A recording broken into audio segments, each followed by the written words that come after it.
Hey guys, here we are, finally! One more Reimagining Wealth initiative touchdown with Stefan Silit in the first round and TB in the second round. I'm kidding.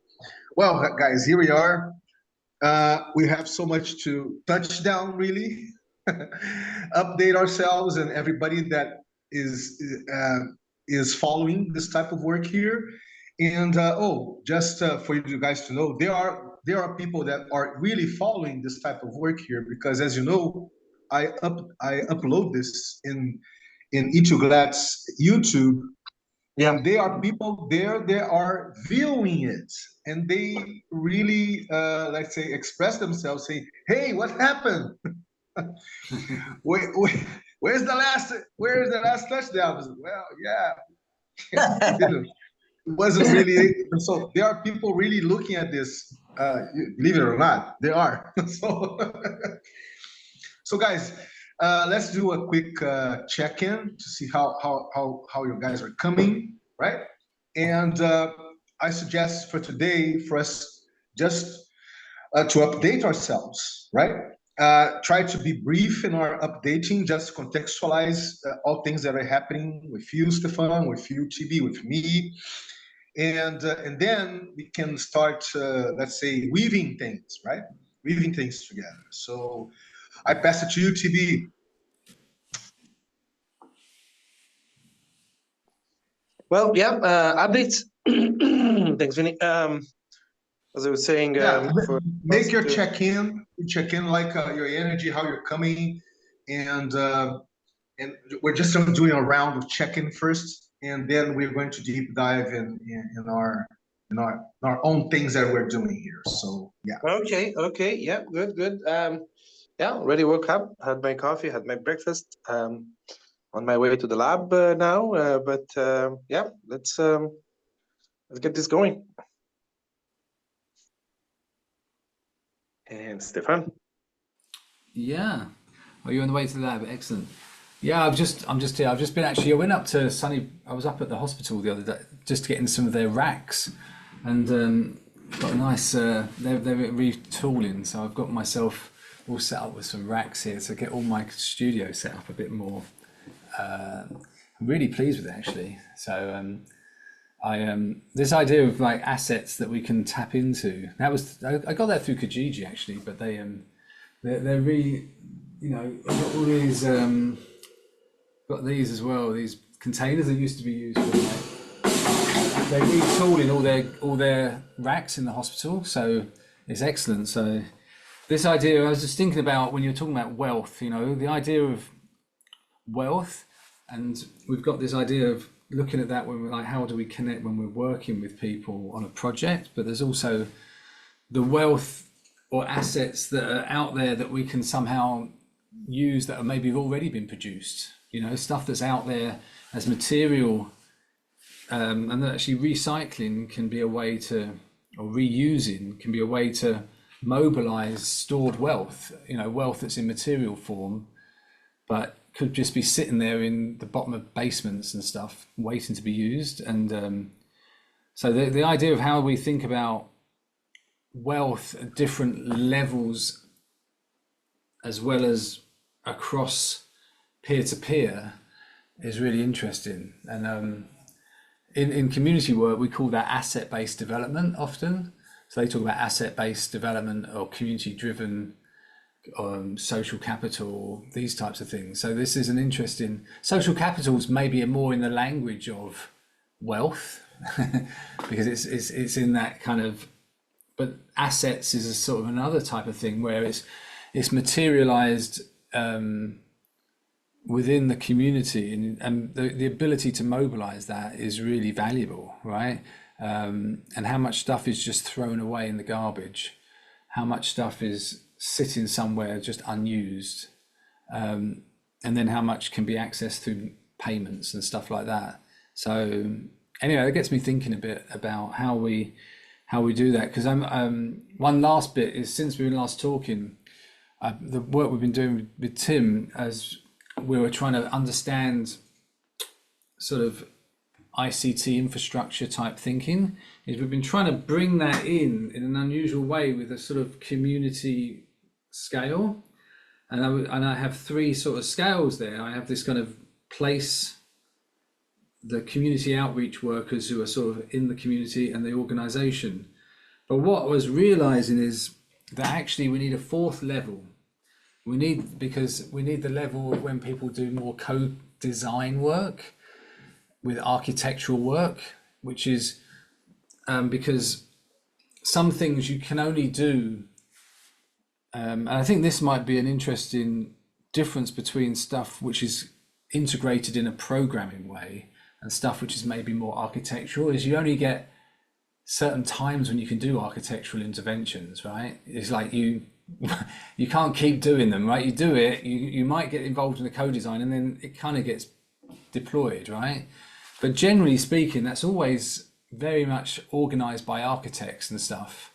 And maybe sometimes you find that some of the work with that you guys do with crypto and that tries to get involved in the money, the ways of financing that.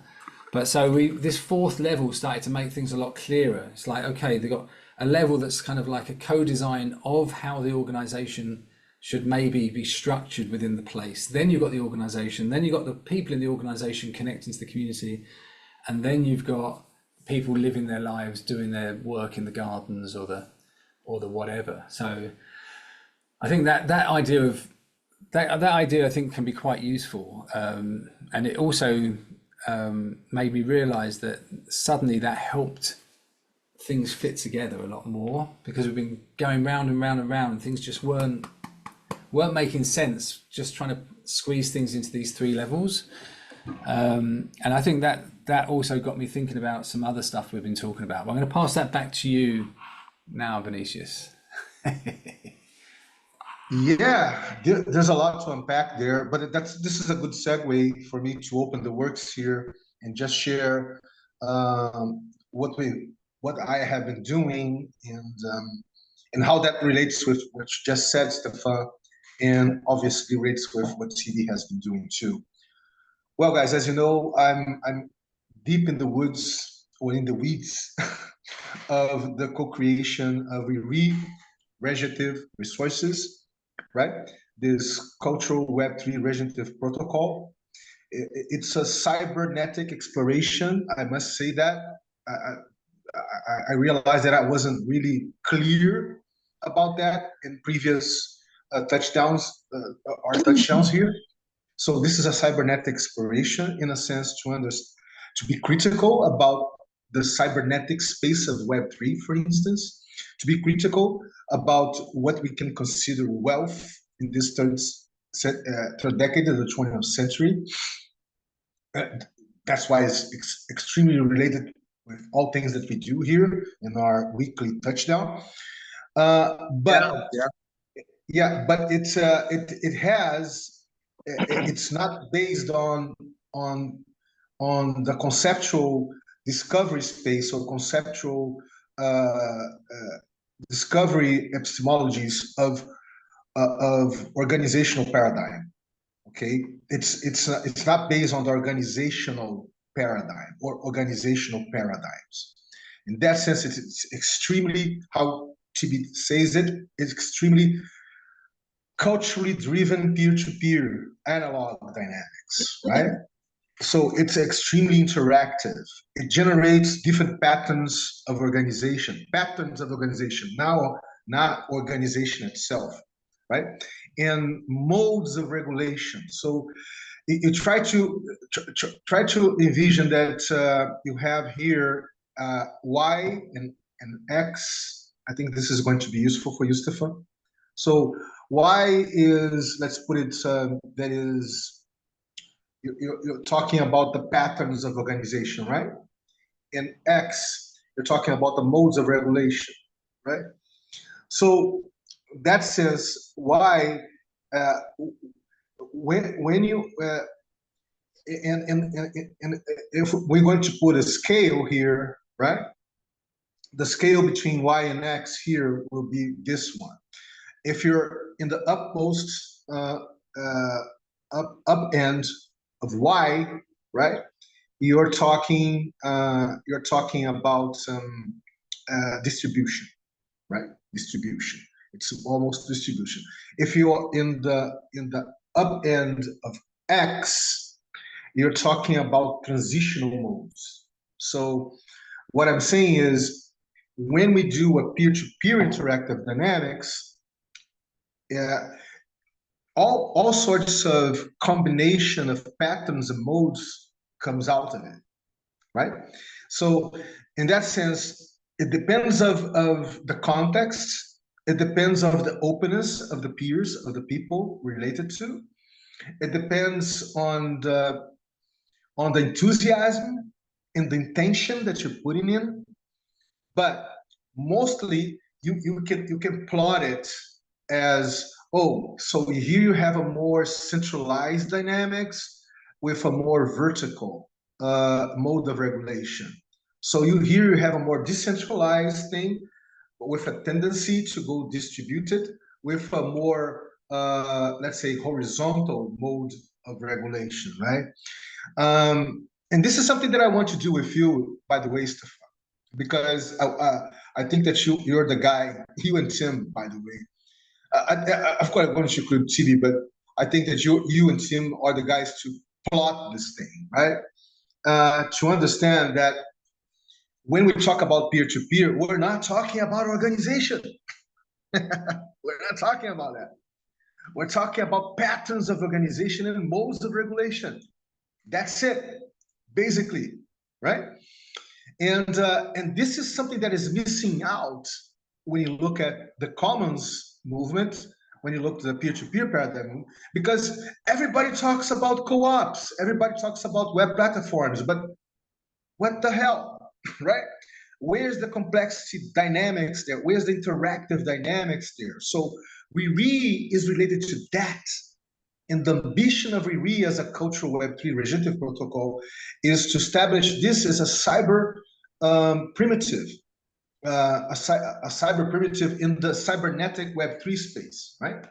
So, and don't get me wrong, this is very sophisticated for almost any human being, but we can do that by experiencing it, right?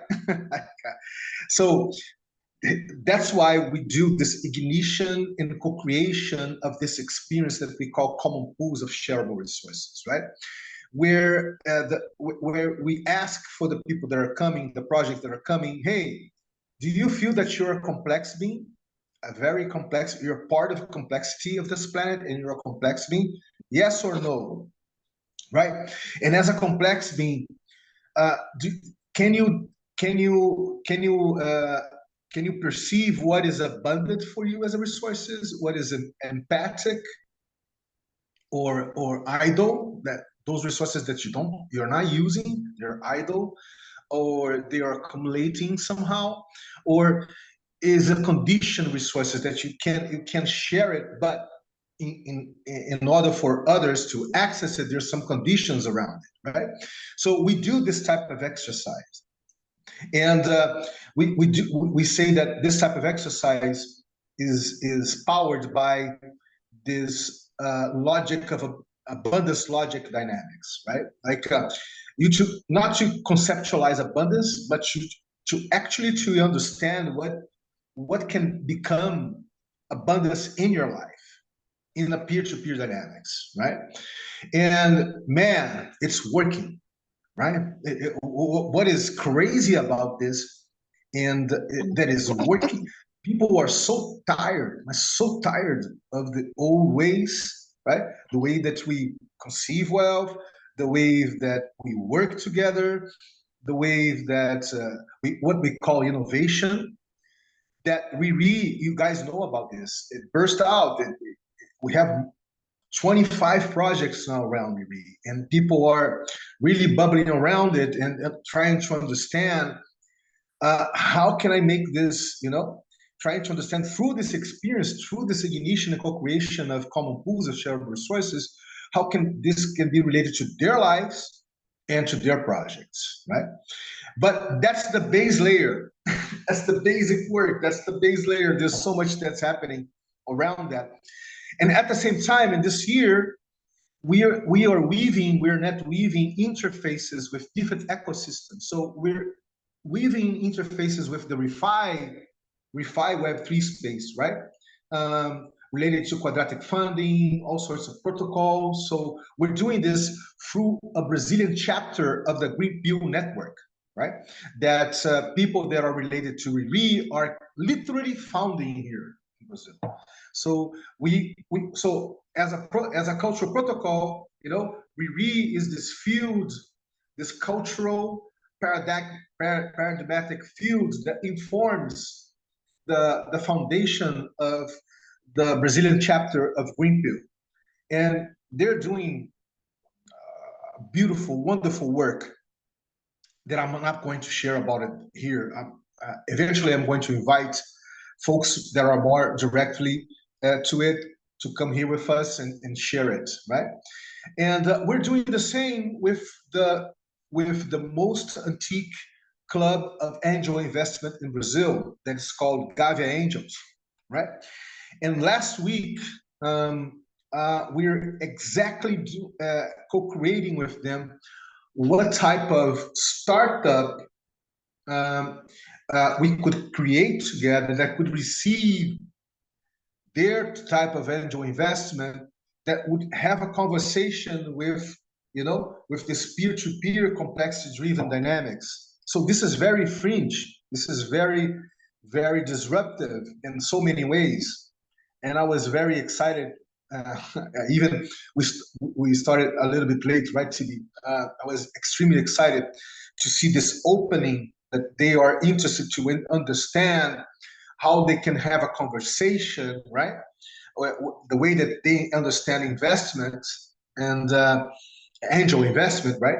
And their very concept of a startup. What is a startup for them? For them here in Brazil is almost the same as a Silicon Valley startup, right? So they kind of copy paste the same model, the same modeling of a startup, right? So if there's some innovation coming from here, from RWI, and it's really, really there in the frontiers, they want to know about it. And this is very exciting. So I have so much other things to say, but I'm just going to wrap it and pass to TB.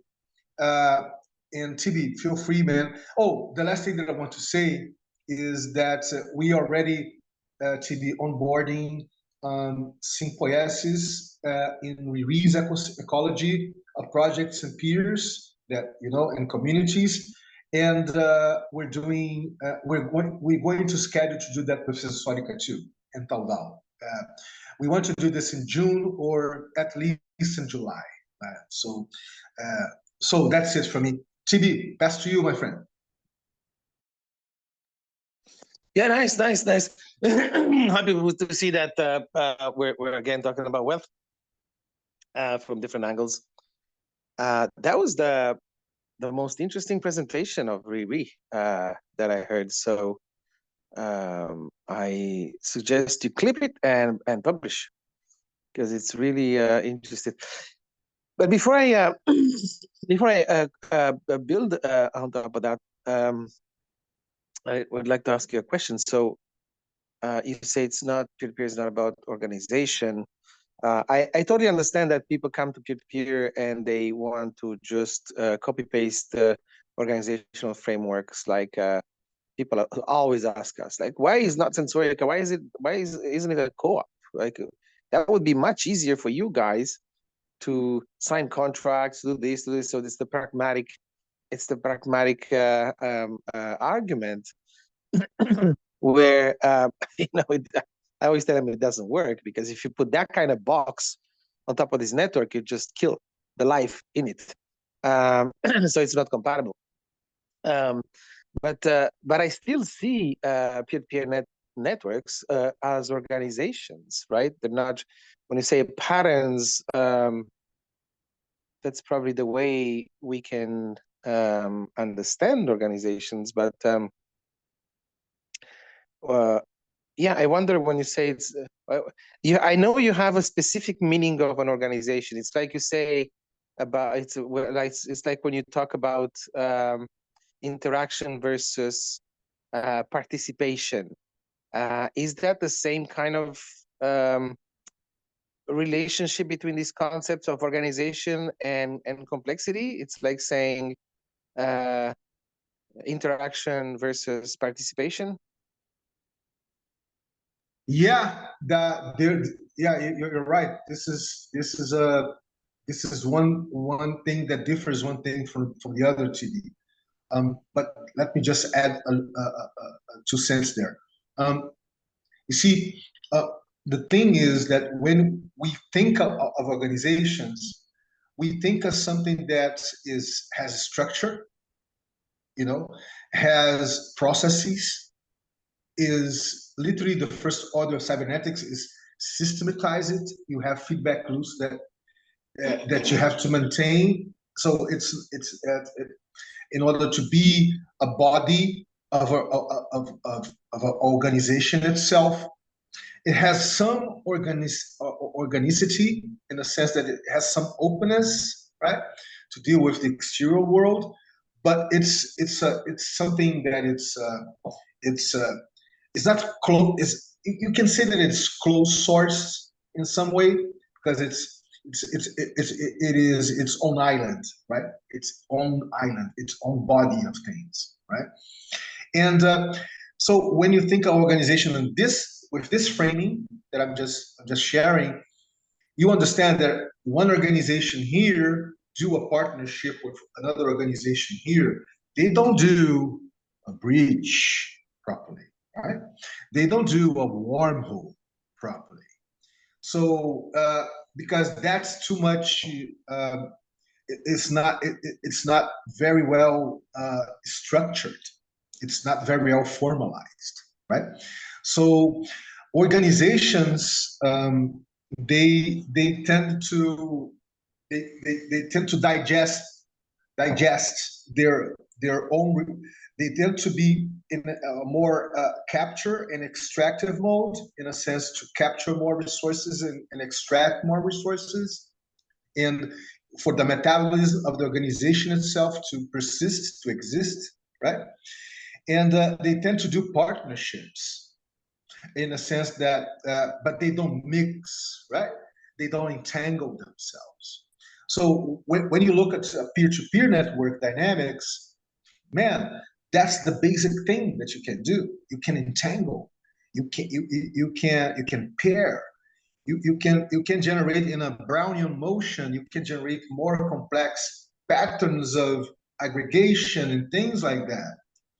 So, and that differs a lot from what we understand as organization. And I'm not talking here about hierarchy itself, right? Hierarchy with directors, management, you know, the now they call the collaborators, but the employees. So it's a very different beast. It's a very different thing, right? And it's not the same, right?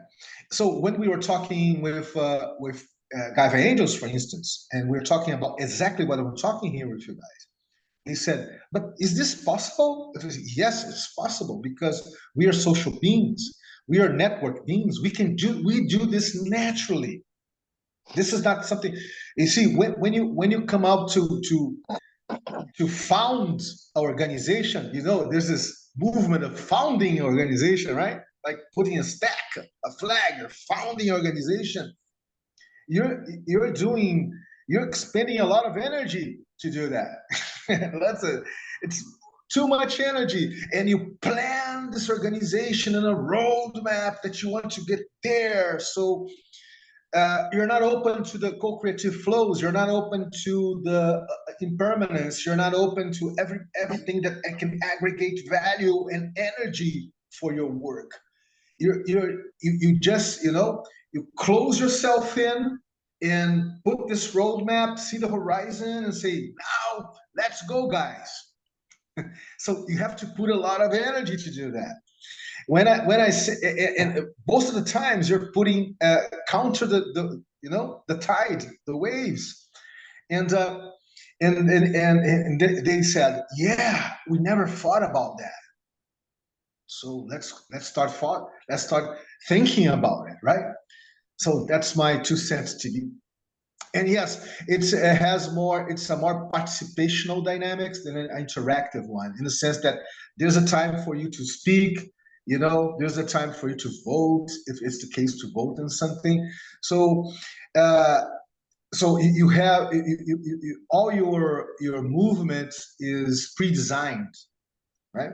All things that you can do is already pre-designed. All the spaces that you can move is already pre-designed. You have authorization or don't have authorization to do things. So yeah, Yeah. that's Yeah, very, very good, very good. So now I can build the bridge and co-create on your stuff. So Clay Shirky uses the term institution. Here comes, he has a book, Here Comes the Crowd or something like that. Here comes everyone. Here comes everyone, just to analyze what was going on with Web 2, people building wikis and open source hardware and open source software and all this craziness that was happening with Web 2. Here comes everyone, I think, or Here Comes Everybody. That's the name of the book. And he speaks a bit like you, but it speaks about institutions. He doesn't say the organizations.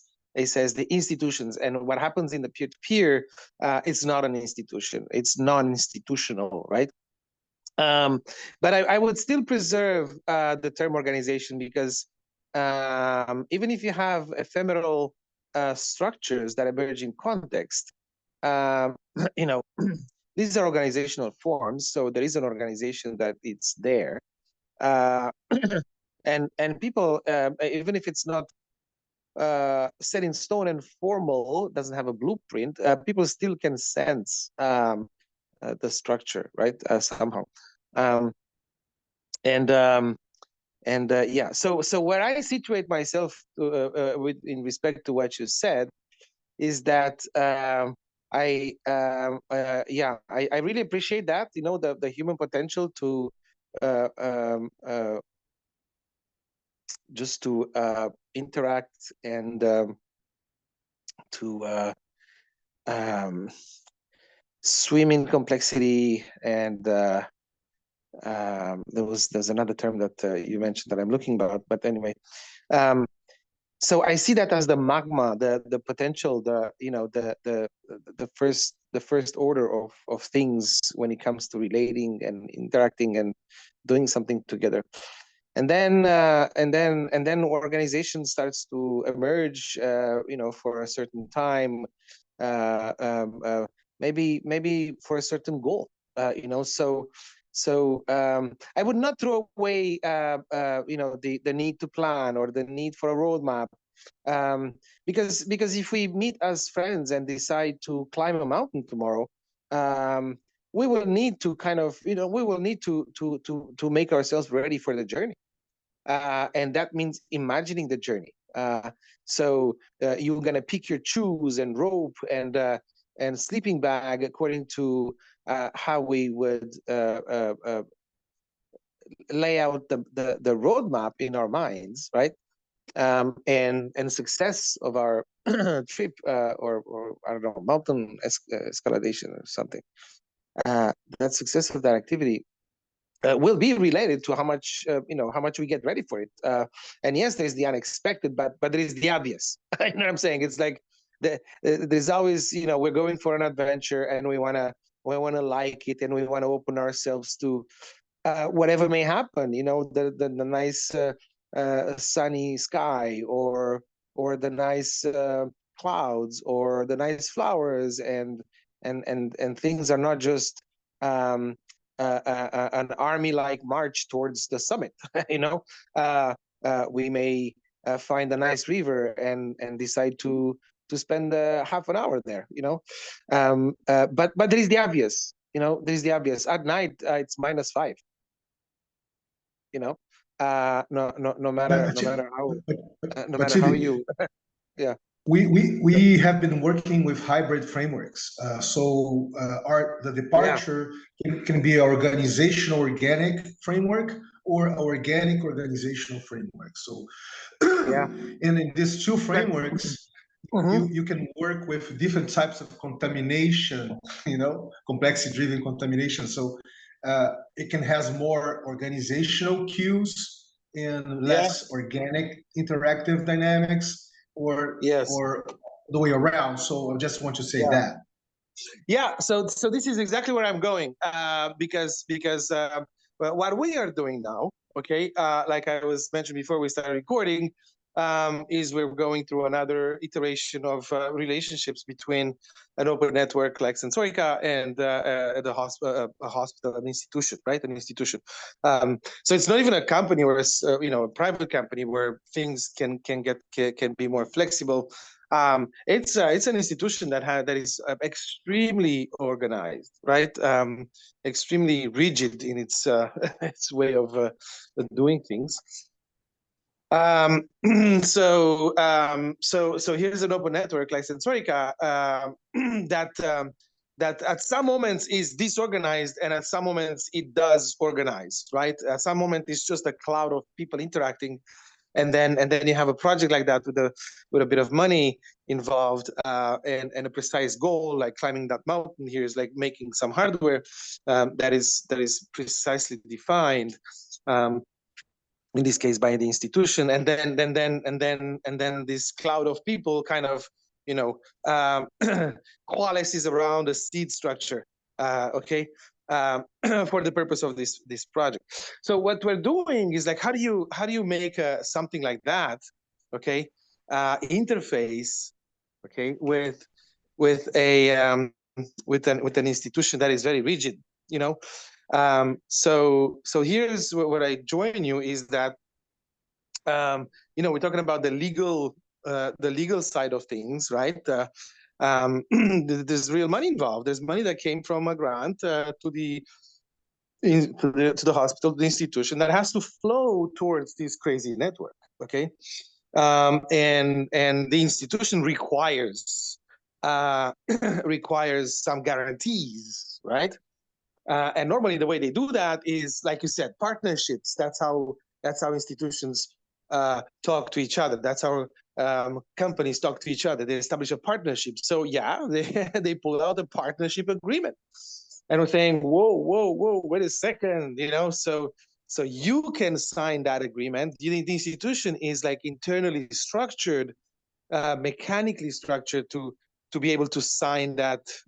It's a tool made to your image. Okay, so you're able to process that, but we're not. You know what I'm saying? We cannot engage in that kind. You give us an interface that we cannot. That is totally incompatible with what we are. So essentially, the legal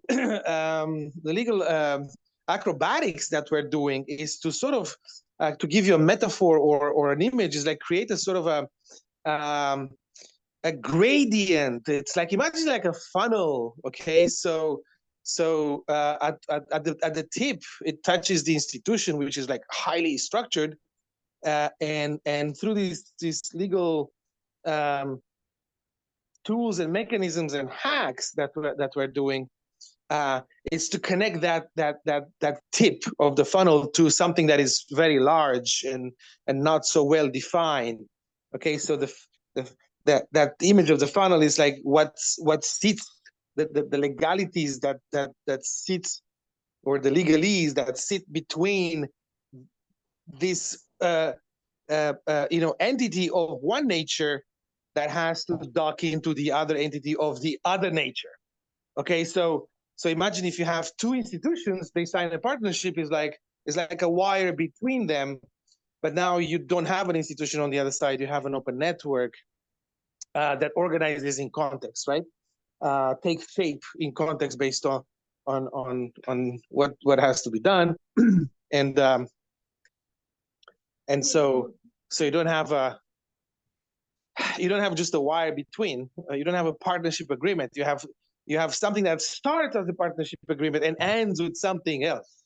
You see, so that's the sort of the legal things that we're doing, and the connection with wealth. The connection with wealth here is that we see that, you know, as a wealth transfer. Okay, so what you have on one side, you have the institution that is totally embedded into, you know, capitalism, the way society works.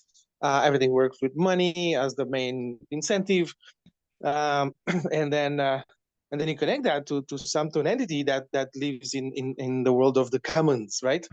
And so by being able to legally plug in, right, by using these legal hacks to have a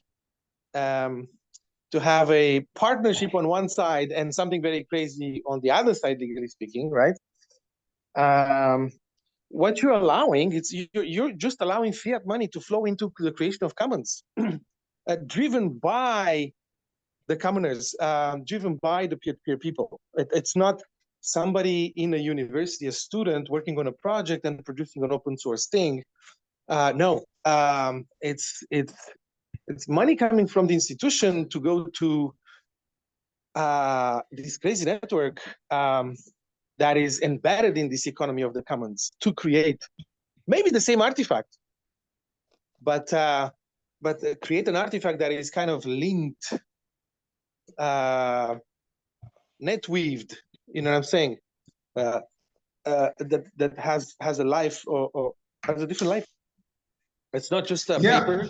It's not just an object on a shelf. What you just shared, TV. I think that's the tip of the spear. Like, you know, what you have been energizing, what you have been proposing through the years, you know, as a fourth sector dynamics, in order to, you know, to have this, the possibility to have these bridges or these partnerships with, you know, the other sectors, with another organization, like a hospital, for instance. That's something that we need as a society. No doubt about that, right? But what I'm saying is that in the hybrid gradient, as you put it, the type of work that I've been weaving with RWI is really highlighting how we can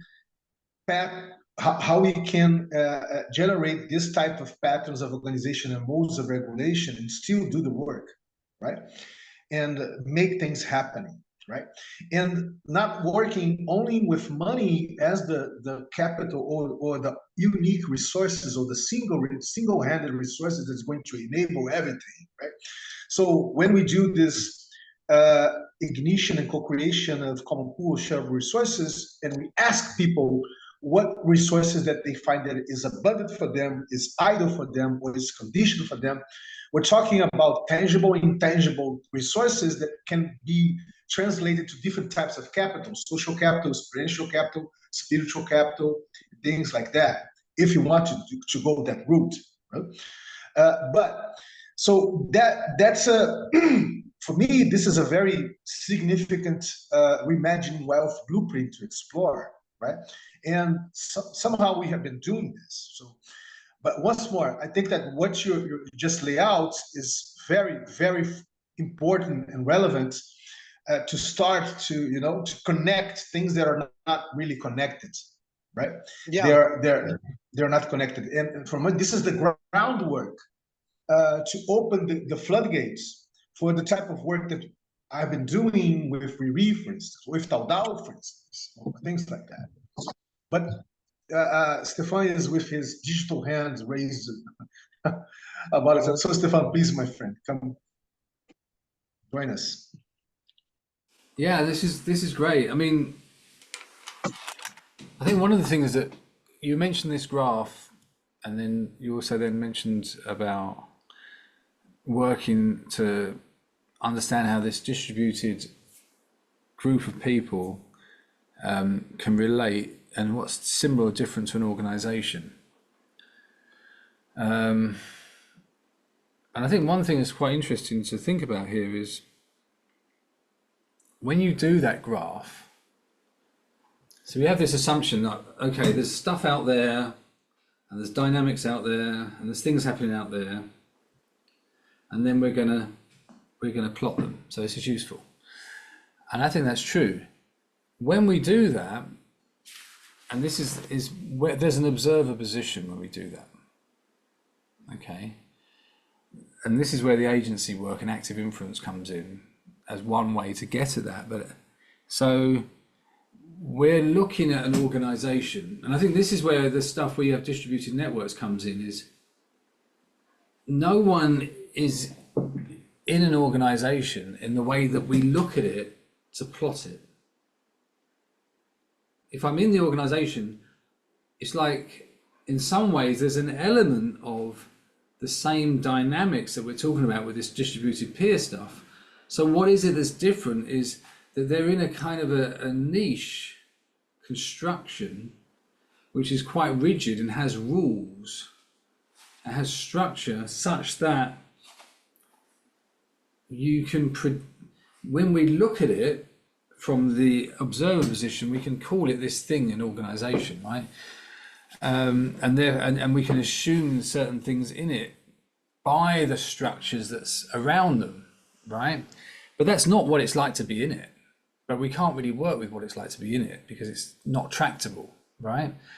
And so now you don't have that, and a lot of the assumptions about that organization and what we use from the observer position to make our predictions. Now, whether that's actually that accurate or not is another question, right? All these things, just like when we look at the idea of a country, well, I don't see Canada as a country. I'm in it, one little bit of it, and there's grass outside and there's rain coming out, right?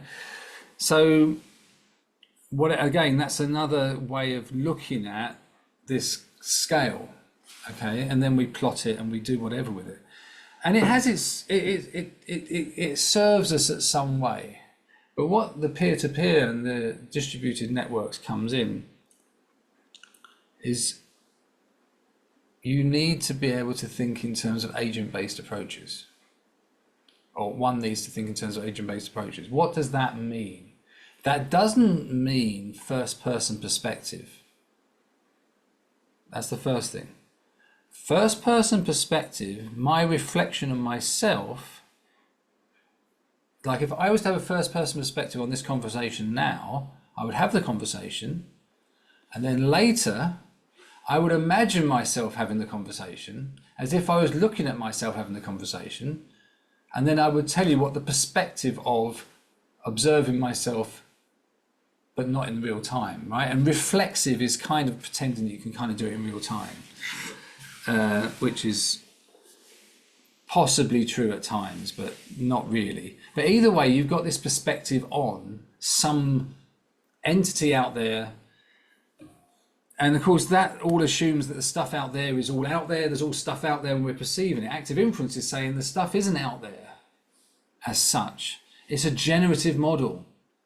We're generating our reality with and between us, right?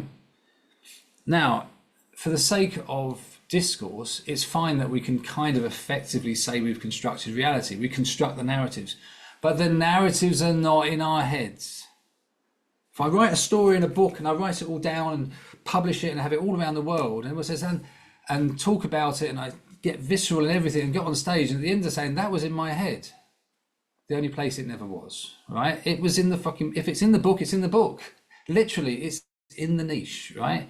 The organization is in the niche of the observer as a thing, and the experience is being in some niche. So the question comes up then when we were talking just now, and like Tibby is talking about things coming together. Where does this configuration, there's kind of, the way I've been seeing it is like you've got the niche that you're in, be it the person in the context or the observer that we're constructing, right? So it's like we're looking at networks as a construction, or we're looking at organizations, or we're looking at society, or we're looking at amoebas, right? But we're constructing that scale as the observer. And that but if you go agent-based, again, different to first person, what's happening for, well, so I'm the agent as the observer in all of that. That's not incidental. And so actually everything's about the observer. Whereas in the traditional view, the only thing that's not mentioned is the observer. You don't really know where the observer is, right? And in the same way, when we come together now, it's like, okay, so there's some sort of niche, there's some sort of context, there's interactions, and there's some sort of thing. And like, yeah, oh, how can you call a human being a thing? Well, it's not to be derogatory. It's just to make things less inflated. I'm a thing at a very basic level, right? That does stuff in somewhere, right? Now you can call me a human. So we're now, and at times this coming together means that the somewhere is slightly more structured. The interactions are slightly different, and I'm slightly different. I'll pass it over to you, Vinicius. Yeah. Yeah, there's very interesting what you just said. I just want to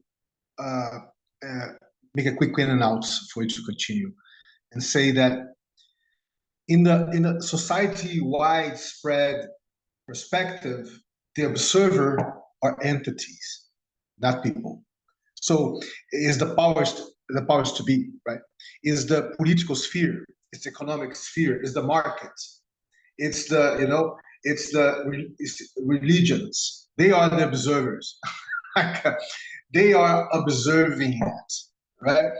And we all in this framework that you just lay out, we are all agents there.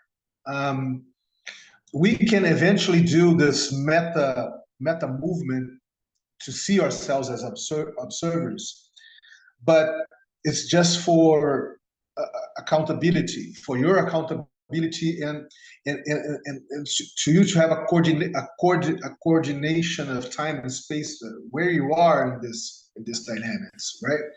But the way that society itself generates wealth or generates coordination is through these entities, or like TB said, institutions. So that said, the institutions themselves that we as a species, we generate these institutions, right?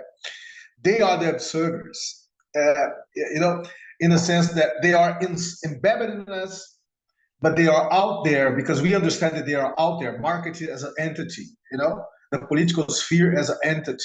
So I will just add that to what you just said. And that, and I don't know if you agree, Stefan, but what I just said makes even what TB shared with us even more relevant. You see, because it has the potential to pop up the bubble, pop up this entity view or this institutional view of things, because TB is coming from this peer-to-peer commons-based peer production dynamics, and this is a very different beast from what you just lay out. And the last thing I want to say, and guys, today I'm really well to speak these things. I don't know, there are days that I'm not, but today I am. So thanks for that. Is the scaling thing that you always say, Stefan. You're always trying. You're always trying to find. We're always trying to find the mesoscale, right? The mesoscale. Where is the mesoscale, right? Because the mesoscale is in the edges, and the edges of what is conventionalized, institutionalized, and what can be incremental or even disruptive. So there you go, the mesoscale of inferencing, active inferencing, and things like that. So that's my 2 cents, my friend.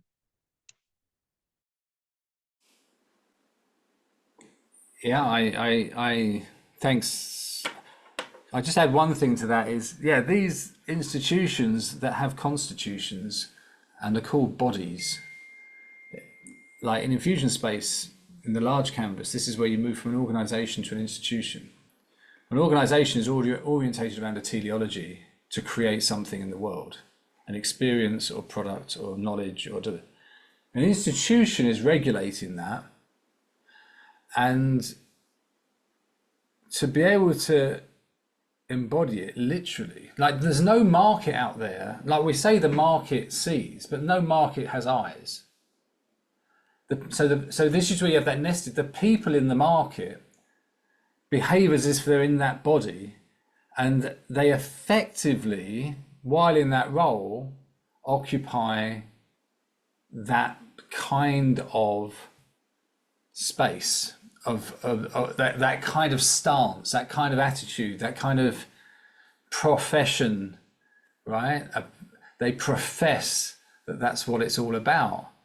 And they do, and in many ways, professions about professing the world, right? As this vision of the market, this vision of that, and they'll defend it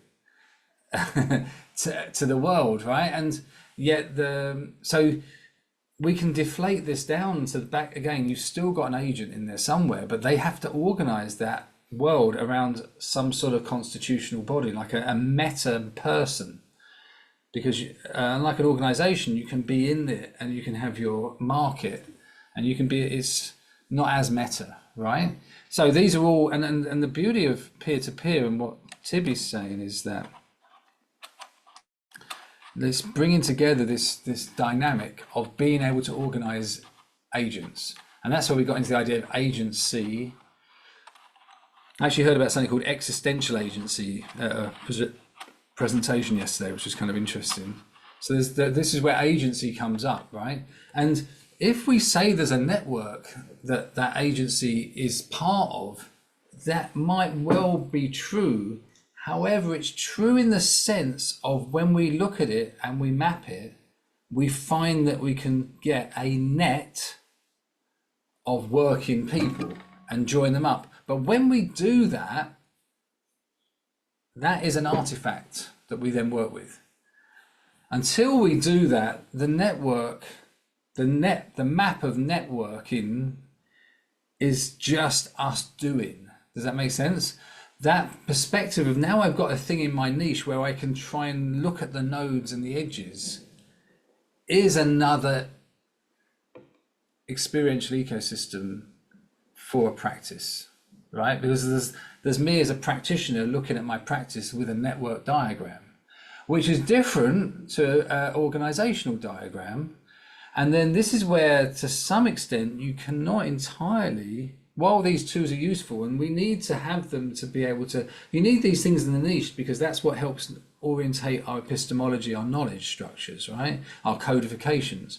However, and this is the bit that I think the peer-to-peer is also doing, is why there's quite a lot of overlap between all three of us here, is we're trying to bring together agencies that work together, not as nodes in a network or as parts of an organization, but as agents who are finding some agency between each other. Now, it's not to say that we couldn't then also look at how we fit into networks, right? It's not like you can, like just like Tibby's at the moment, he's working on a project with someone he just said has a much more rigid structure in a hospital. And it might well be that hospitals will need to have that kind of setup, right? For various reasons, right? They've got inventories, they've got very much more. So it's not saying that, oh, everything shouldn't be like any of that. But the question is, well, when that is happening, and that's looked at as an organization, and when networks are happening, and that's looked at a network, that's something we can have a stance on. When there's something which is more agents coming together, and the question is how to, because you don't easily have, you don't have a niche artifact in the same way. And this is where I think the agent-based modeling comes in, because the nature of the more dispersed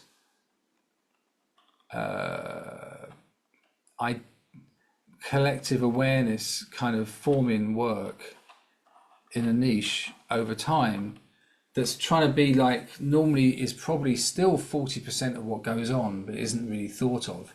And but here you're making it 80% of what's going on, right? It's a major dynamic. You can't, I think it's an oxymoron to try and diagram all of that. So then you get into, so there will be, the question is how do you, and you were talking a bit about that with your diagram that you're talking about, where you're looking at, okay, where are things that are either more organized or more distributed, and then you plot them.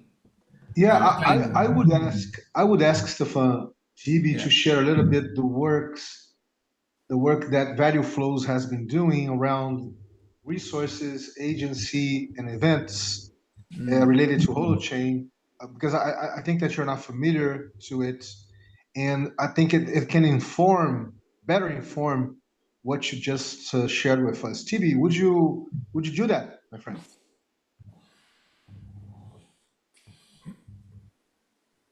Yeah, but I don't know if I see the connection that you saw. Maybe you can contextualize a little bit. Yeah, just lay it out the work that they're doing, and I do the connection. Okay, so yeah, Value Flows essentially it's a language that allows you to it's a vocabulary. They say it's a vocabulary that allows you to speak about economic processes or realities, but in a network context. Okay, so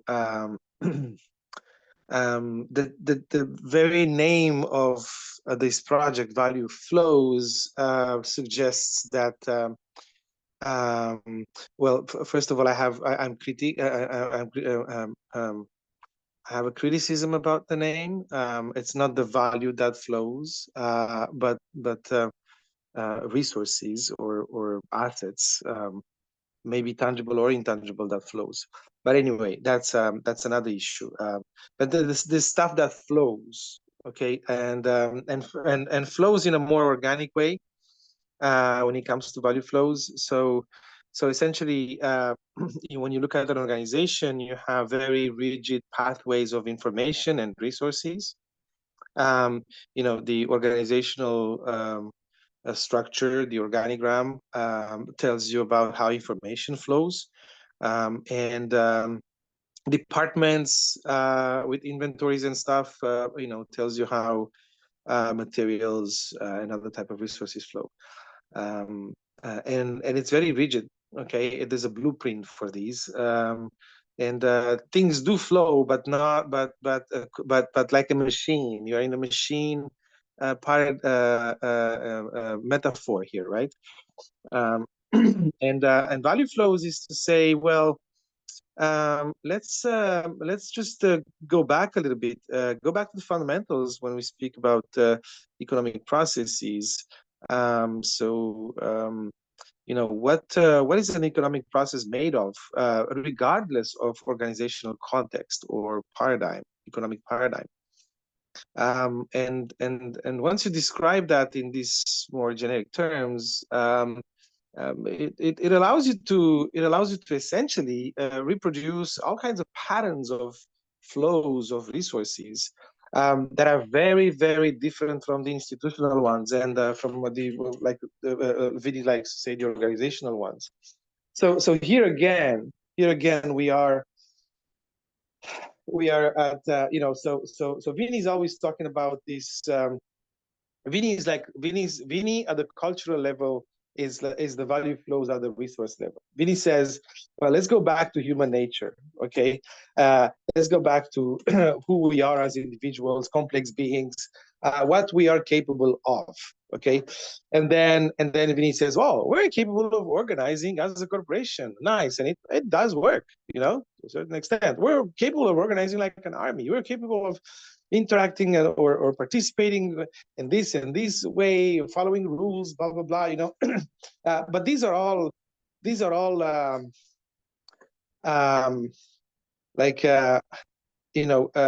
some of the potential of what humans together can do. Okay, what can emerge if you put a bunch of humans that are complex beings together. Okay, but it's not all.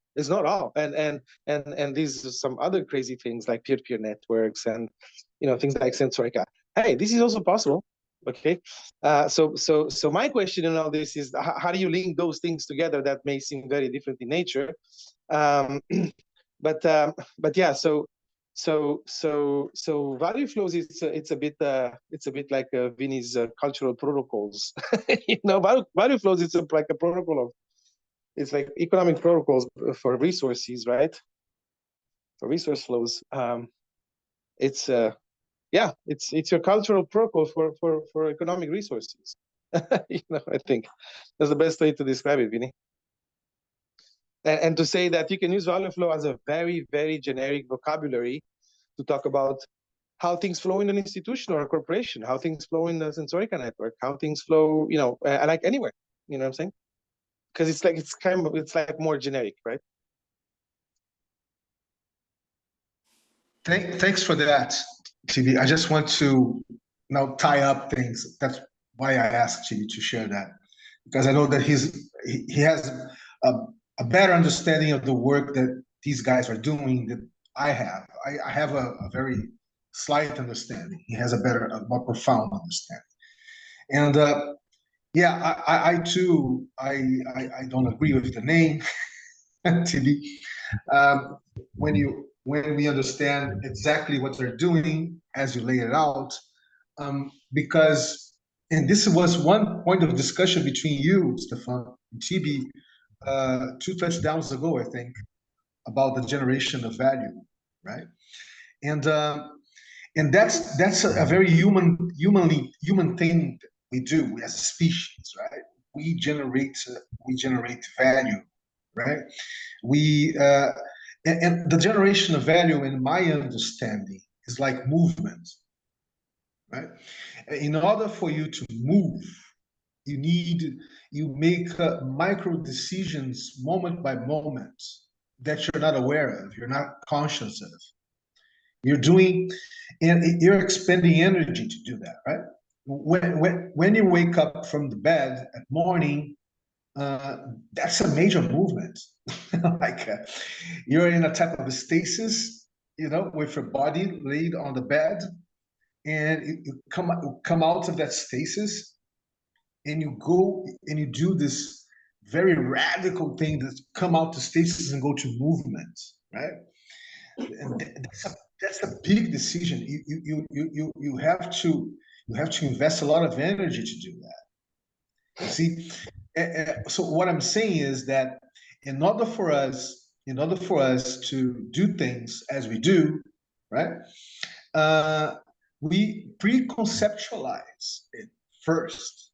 Like we pre-conceptualize if it works to expend the energy. Okay, so if okay, I'm in the bed here, like TB is thinking his coffee, right? He's laid in the bed thinking his coffee, and his coffee can be the motivation.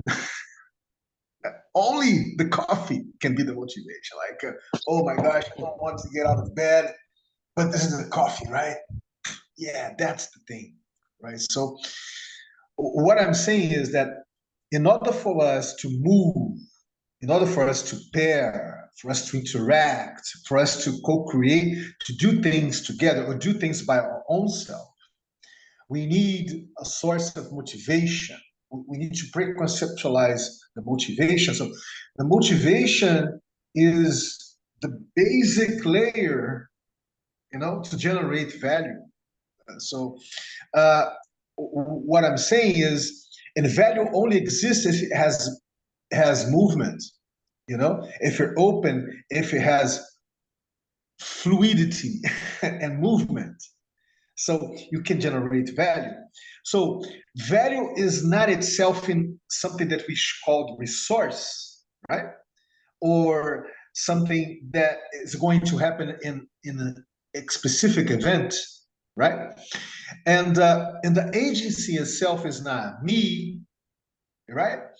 Is the co-relationship between my motivation, my internal motivation before waking up, getting out of the bed to do the coffee, right? And in order to, my motivation to expend energy, to invest energy to do that and generate the movement. And when I'm generating the movement, I'm generating at the same time the capacity to generate value. So, so that's for me. Value is movement within within uh, within my intentions, and when my intentions are mirrored in Stefan's intentions or TV intentions, right? Like my intentions are mirrored in Stefan's or anything. It doesn't has to be another human being. It can be a non-human entity or can be anything, but it has some mirroring, has some pairing. That's when we start to weave that, right? And so what could become a resource, right? What could be, and the event itself, TV, for me, is a coordination thing, just a coordination thing, because, you know, uh, we, when we're in the move, we're doing the movement, we're investing energy, right? We are coming out of stasis to go to movement. We are opening ourselves to pair. That itself is the generation of value, right? Because we are intrinsic moved, powered by that. Like our species only do things if we are only do things if we feel that we're generating value, right? So that for me comes that's a beforehand thing.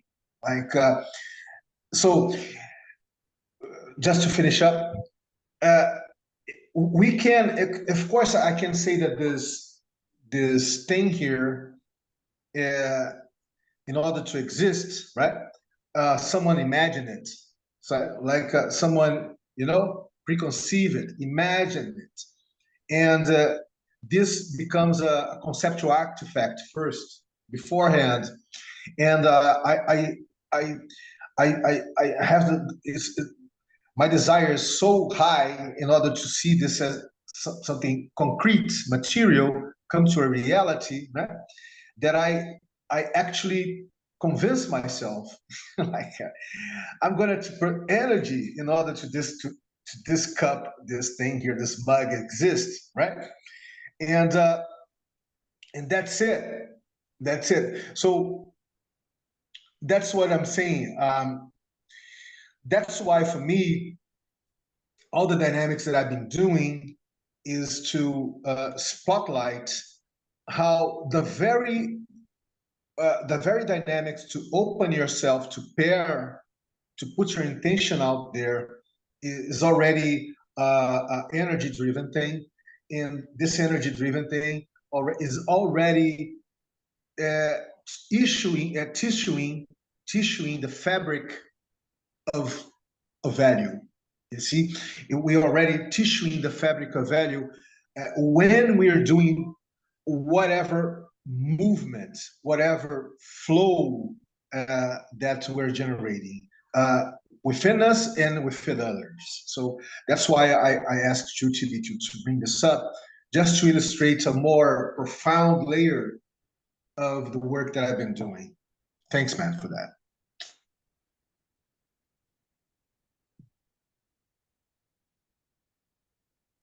Thanks. That's really useful, actually.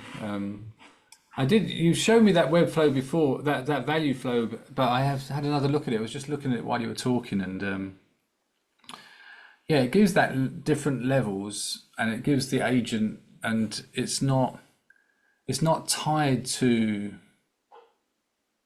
organization, network, or whatever. It's more about agent, the ontology, the knowledge, and Yeah, that yeah, can be recapitulated. Then it can be the agency, ontology, knowledge of the observer, talking about person in it, be it in the role in their different space. And I think that's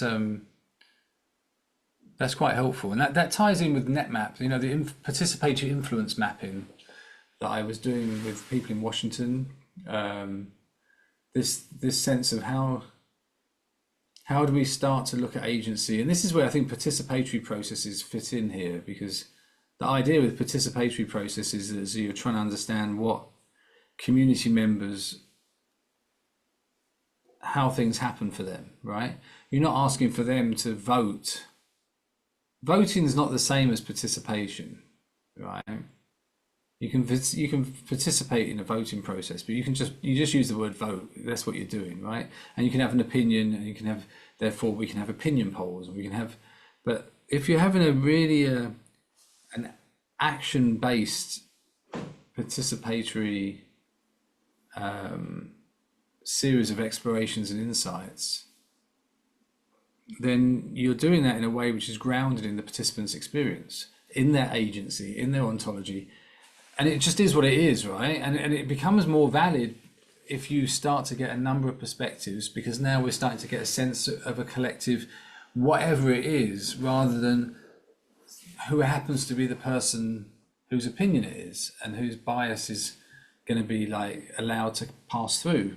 And he was saying that yesterday with they were co-designing this work with the Ethiopian and Syrian newcomer community, and they're saying like they were trying to co-create the design and co-create the thematic analysis so that their biases would be counter-checked. Almost the Syrians could counter-check the Ethiopian researchers, and the Ethiopian researchers could check the Syrian, because the idea is that we've all got biases.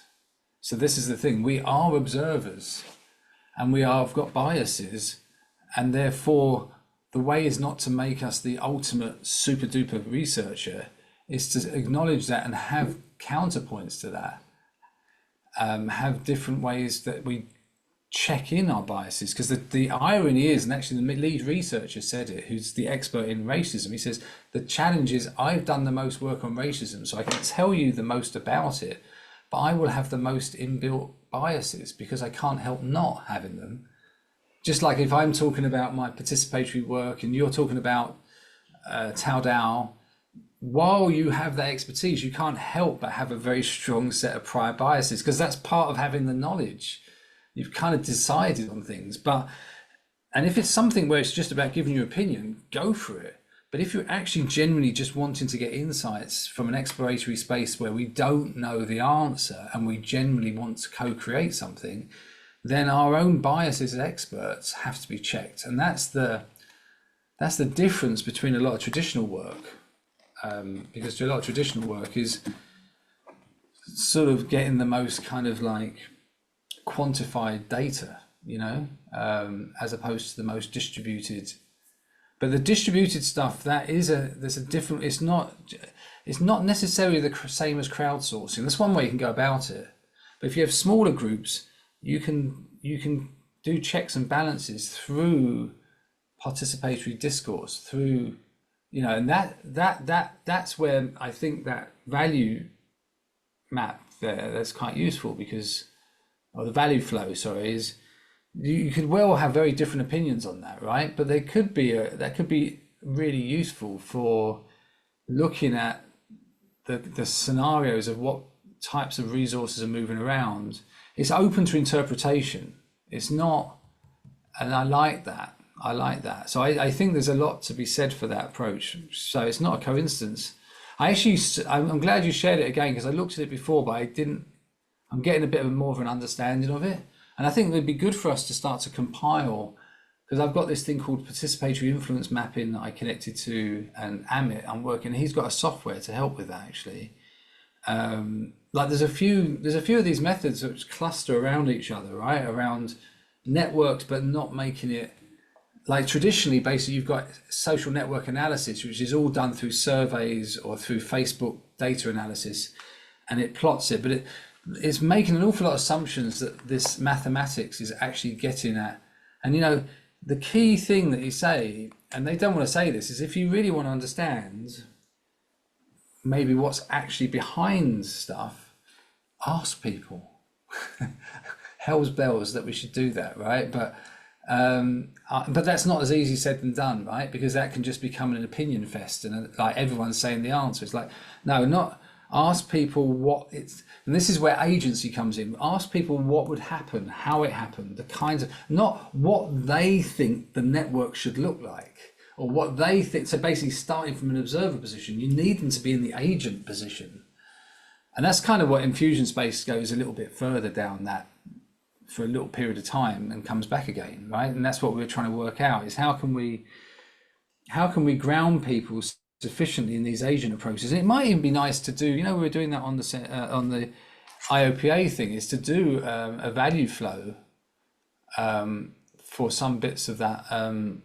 Yeah, but let me do a provocation here to TB and you, and we can start to wrap up our touchdown today. TB, would you say that the main motivation that makes people to to pop around any project that comes to Sensorica is a payload, in a sense that there's this payload called briefing games, right? I'm treating the project as a payload. Like, here's the payload, here's the thing. It comes with this rules here. This is the way that we're going to interact with. This is the way that we're going to, aggregate wealth to it, or generate wealth with it, or we're going to learn with it. I kind of see it this way, like you have different clusters, or of projects for different sectors of doing stuff, or making stuff, or creating technology, or to generate products, whatever, right? Greens for good, like briefing games, okay? And they actually receive a payload that can come from a university, can come from an organization, can come from someone that is putting some money or to generate, I don't know, a new type of project. So I'm calling this a payload, like a payload. So you're putting the payload in the vessel of Sensorica. So here's the payload in the vessel of Sensorica. And that signalizes for everybody that's connected to Sensorica that there's work there to be done, right? And even there's resources that you can access there, right? To do this work, even to pay for your work. Okay? So that's the way that I see that Sensorica works as a network organization, right?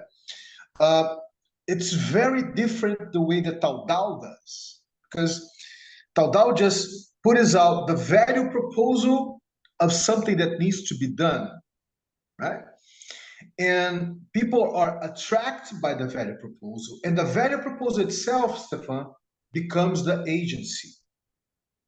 So in a sense, it's not like it's not a payload. It's not something that is totally briefed. You know everything, you know the basics of it. You know where you want to go with it. You just put the value proposal out there, and start making interactive conversations around it, and see, whoa, this is the potential that we can do that. And some people, let's say in the Taudao's network, sees that, oh, we can explore this way. Another, oh, we can explore this other way here. And it doesn't conflict. So they start to explore together. So people doing this different type of exploration here, and this different type of exploration. So this becomes the tissuing of the value itself. You see, you're tissuing the value, and you're generating matter for that value proposal. You're generating the project itself. You see, Yeah. so it's a very different way. Yes, TD. Just a second, because there's the microwave running and it cuts the signal. Usually, when it does that, it leaks microwave energy out. Okay, so what you described there is what we call within Sensorica endogenous ventures and exogenous ventures. So the endogenous venture is somebody that comes with a proposal, like you say, hey guys, I have this idea. What do you think about it? It's not necessarily a clear goal, but and even if the guy has a clear goal, he may go in different directions because it's open to participation. And exogenous ventures are like the payload that you say. Here's an institution that comes and says, hey guys, can you do this for us or with us? Yeah, continue. Yeah, thanks for that. I knew that I was tapping in something here that I forgot what it is. You just elucidated. Yeah, I'm just saying that what I'm trying, the provocation for Stefan is, so Stefan, for me, the agency occurs in an interactive manner within the peers. You see, and occurs with different patterns of organization and different modes of regulation. So the agency is the value. You know what I just said about the movement is the movement towards the generation of value to materialize, you know, to make the value proposal more tangible, more adherent, more coherent. So when people start to cluster, start to interact, start to pair, start to explore together, generating this, you know, open learning dynamics. Everybody is learning with everybody. We're actually doing the mechanics of tissuing and materializing, you know, the value proposal, because beforehand it's extremely in the conceptual imaginary space, right? So you need to materialize it. That's what I'm. So I don't see the agency in this dynamics coming from myself. Okay, I'm putting the energy, but the agency that is really, you know, rotting me out, rotting is attracting me to make things, to do things with others, is guided by this flow, this flow, you know, And to how much generate. would you say? I mean, you can. I mean, this is where it gets interesting, sort of mapping. I mean, you can say agent. You can also put in. This is where affordances and constraint structures can be, because like agency then is mobilized by or enabled by affordances, right? But it's also enabled by an identity and an ability for action and for things to happen. So there's a generative dynamic which drives the agency from within, and then there's a potential. You know, put someone in a prison, they're limited in how much agency they can have, no matter who they are, right? Because you haven't got much to be able to do agency with now. But what like, and then the niche then starts to codify the affordances and enfold them. And that's why I think meaningfulness can be enfolded. Like I make my network diagram, and if it's a really good one, like Kurt Lewin said, there's nothing as useful as a good model, right? So even though models are, so, you know, but where is the model? Is the model the agency? Is the model the affordance? Is the model a boundary object in the niche? And it kind of, well, when it's being, so I think it can be good to keep, there's different types of agency, but I think agency needs to have the agent in action with it. But potentially, I think there's something about affordances, or maybe there's some sort of, I mean, you could say wealth is a potential to re-release agency, right? The idea is that you can, you know, like German currency became became worthless, right, in the 30s, so it could no longer mobilize agency, so it no longer had wealth, right? So the idea is that you have these kind of transactional ways to trigger fiat wealth, and where that's kind of stored up in a But I'm gonna add something here, Yeah. just because I think we're getting onto something, right? Somebody needs to write something about this. But anyway, we'll Yeah. have the video recording, but somebody needs to synthesize it. Yeah. So Stefan, because I think you're onto something here. I would add something is that when Vinny was speaking about Sensorica and ventures, what we call venture, there is also this aspect of this is the level, because Stefan, you like to speak about levels. This is the level at which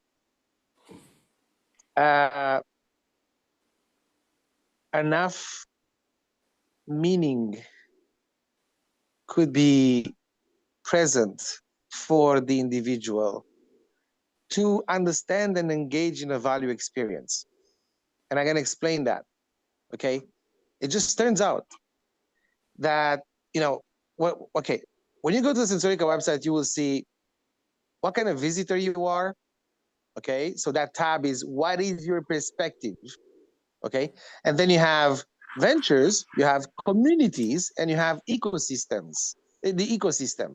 Okay, so community. So you have venture, you have communities. So that you can be part of a community that is like a larger context. Okay, it's another level of organization um, within which you can have ventures, or we can have discussions and talk about the ecosystem and have analyze the ecosystem, which is okay. What is the relationship between Sensorica and Town DAO and value flows and the peer-to-peer foundation and the DAOs and the Web3, and this is our ecosystem, right? But it just turns out that individuals, agents that have agency and they can do something with it, have a potential, right? They can make meaning enough to push them into action to do something at the venture level, because things get very like human scale, but very there is a compatibility with the human being. It's like, okay, I understand there is some goals here that are pretty simple for me to grasp. We need to make this device, and I can see myself into a process uh, to help or to learn, or I can kind of imagine what will be going on there. Oh, I can meet some friends. I can probably meet a programmer, and he's going to help me do my other thing.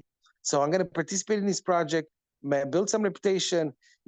This is the level where, where people can imagine themselves in easily, make sense of whatever is happening, right?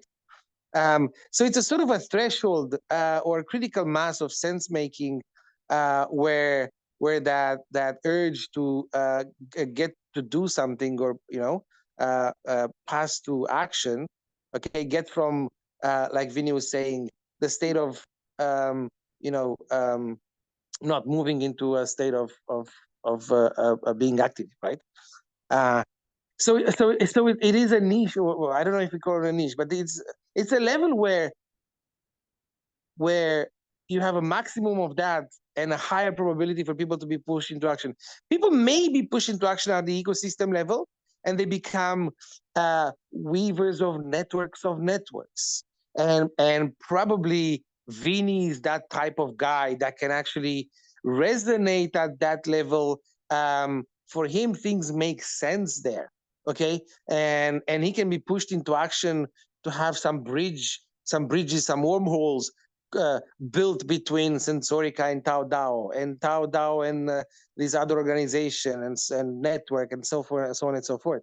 But so I'm not saying the other levels are not conducive to value experiences. I'm saying that it just so happens from our experience in Sensorica is that the great majority of the people start resonating together at the level of a venture. So there is something with sense making. There is something to us imagining in ourselves in a context, and imagining the outcome, the possible outcome, or the effects that thing may have on us. There is a level there that kind of where the majority of the people resonate, but it's not all the people, right?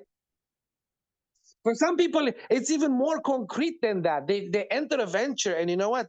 They say, no. Tell me, what can I do with my hands today? You want me to solder that thing? You want me to tighten these screws? I'm happy to do that. Like, I don't want to know about the hospital and the breeding games and where it comes from. Even that level, it's overwhelming for some people, right? You see? Yeah, that makes sense. I mean, when you say venture, I mean, this is where I think it's interesting. Like you got ecosystemers in. Basically, you look out there, and I look at a system. I call it an ecosystem. It's basically the system, the meso level that's of interest from the observer position of what we're trying to do, and the venture is probably the scale which is the most productive for that. But I would say each of the scales that we look at, in terms of just experience of describing, is an experiential ecosystem for the agent. It's just then some are more relevant for certain things. So you can say that I mean, literally, the mesoscale ecosystem for an atom is the mesoscale ecosystem for an atom doing what it does, right? Now, whether any of that constitutes meaningful action, I like when you said meaningful action, I think that's really another way that then affordances come out, because you've got meaning, which is how we codify it. But in fusion space, the core is meaningful action. And meaningful action is in what case? If in the case of this project with these people, meaningful action tends to be when it congeals around a venture, then that's what it congeals around. And in that case, it's kind of meso level. But it might well be as well that when it's the two people going off and having a chat about something in Brazilian life that they happen to chat about, right? For that period of time, on top of there being this venture, there's a meso level around a personal interaction, right?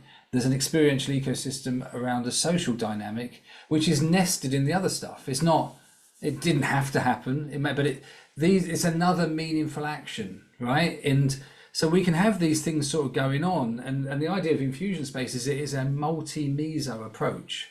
It looks at, well, so for instance, you say, because it's so easy from one perspective, this says the observer thing, it's all about venture, that's what's it, okay, fine, done that, but we keep an open mind, right? But a lot of people are like, okay, the traditional, that's it, that's done. Okay, well, what about the user in the project? The user in the project, they're more interested in how the breathing games affects breathing. They might not really know about the venture at all, or they may know about the venture, but that's not the meso dynamic that's most pertinent. But that's not where their experiential ecosystem's at. But their feed into the venture perspective, which is what we're talking about in a lot of cases, is useful. But the synthesis in terms of maybe peer-to-peer, and it's again peer-to-peer, if we take that and we actually, it's not like you say throwaway words. Peers are people that we feel some sort of, it's not like, person to person, but we're going to call it peer to peer, right? No, peer to peer is a kind of relationship which tends to have some sort of teleological, professional kind of grounding, which is not the same as the user, right? They're not peer to peer, they're user to user or user to us. Makes them no less valid, but they probably end up being more. That's where some of the infusion stuff is originated. That's the world where my work arose from, right? And I'm trying to meet the peer-to-peer world, and I feel like the peer-to-peer world maybe connecting with some of the work and we're sort of finding these different levels. But all I'd say is, yes, we can call it an ecosystem in terms of the main meso layer, but if I was going to be pedantic, I'd say each level is when you get a particular mesoscale. And then you have adjacencies, and then you get to the next level, and then the one above starts to become more distant. And over a period of gaps they're no longer adjacent, right? They're no longer next to each other. So engineering and therapy are not next to each other, right? But therapy and community arts is, and engineering and applied sciences, right? Even though they're different. But they each have their own way of being. There's adjacencies, right? And then you can go off and write even more papers on that. But the general, I think we've got something really cool. I do agree, it'd be cool to write this up, because I think it's both theoretically quite applicable more broadly, and it's useful even in our work. Yeah, guys, let's wrap up here. Was a really, really good one today. I think that both three of us were very inspired. Yeah, I agree with TV. We have to review this one here. There's a lot of things that we can extract in a good sense. But I just want to say something that, you see, TV, when you have this exogenous venture coming to Sensorica, the artifact is there already. The exogenous, it comes as a whole, there's an artifact. So the meaning for action that generates for me is going to be different from the meaning for action that's going to generate for Stefan or any other. So it doesn't mean that I'm going to share it all the way along, right? Like it's going to be something very specific to that artifact of the exogenous venture let's put it, that is attracting me, that is making me go to action to generate meaning, right? And that is very interesting because we start to highlight what Stefan was saying. What is this pairing, peer-to-peer dynamics, right? When I am I'm peer-to-peering with Stefan, with you, or whoever. What are we tissuing together? What were we weaving together? What type of meaning to action we are generating together, right? Because that informs this type of agency, right? It's not only my agency, my soul, my soul alone, my only, my is not much more my only motivation to do it, my only reasoning to generate meaning to action, right? Or action to meaning, whatever. But it's interesting to look at this because I don't feel that people are looking at it. Like I don't see works looking at this as a phenomenon, you know, a phenomenon of re-signifying work, of investing energy, of generating wealth, or something like that. So I see that there's a whole thing to explore here. It's a vast thing to explore, and Stefan's Infusion Lab proposal gives us a very good framework, you know, for us to work and see this in different perspectives. See, yeah, in a meta way, right? But yeah, folks, that's it. I don't want to extend more because I know that we all have a lot of things to do. TB has to go to the lab, and Stefan too. So this was a very, very good one, by the way. So that's it for me. I don't know if you folks want to say something more else, or we can already end up here.